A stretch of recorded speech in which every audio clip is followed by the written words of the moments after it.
was the 25th anniversary of The Little Mermaid, so I thought it would be the perfect opportunity to start that feminist Disney series I talked about in our first video. As a college-age Disney fan, I've heard a lot of criticism about the movies, especially the princess line. Unfortunately, the people I usually hear it from haven't seen the movies recently, and their criticism is often unimaginative and overly simplistic. When I hear stuff like, "The Little Mermaid isn't feminist because Ariel gives up her family at home so that she can be with a guy," my first reaction is usually, oh my gosh, that is so insightful.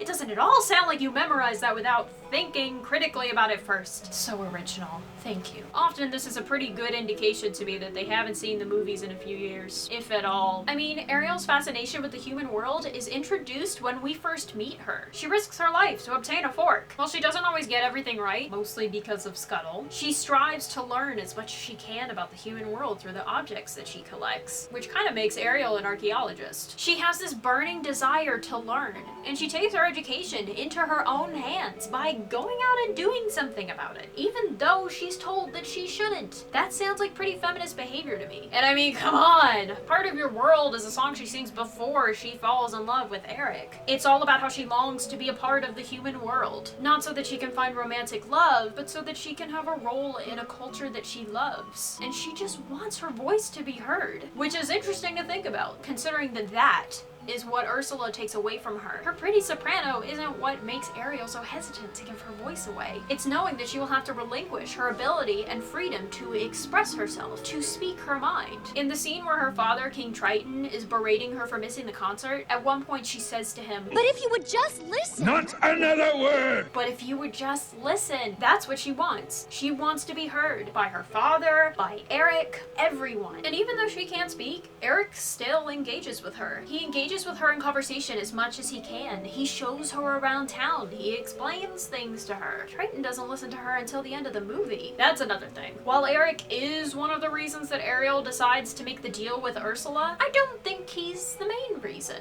I mean, if he was, she would have gone and sought out Ursula immediately after meeting Eric, but she doesn't. Her dad has made it quite clear that he doesn't approve of how she spends her time. While his intentions are good, and he genuinely cares about his daughter's safety, the way that he goes about dealing with those feelings is not very positive.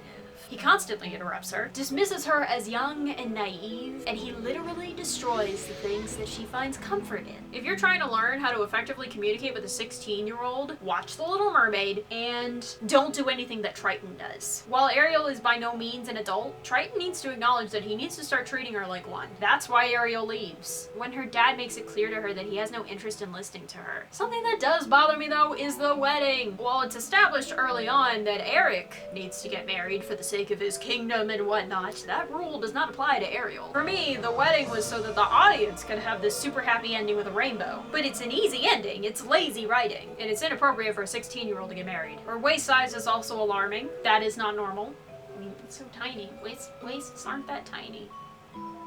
She's impulsive. She thinks she knows more than she thinks she does. She can be a little bratty, but that just shows that she acts her age. It doesn't mean that she's not a feminist. I think that all of the Disney princesses can be seen with a feminist gaze, merely because they all have volition. They make their own choices. And yes, some of them actively seek out love, but for a woman to want to be loved is not inherently wrong. What is wrong, and not feminist, is when we tell women that they can't do something because they are women. Next week, as you guys probably know, is Thanksgiving, and Paige will be posting a video on Wednesday, but you guys may also be treated to an extra video.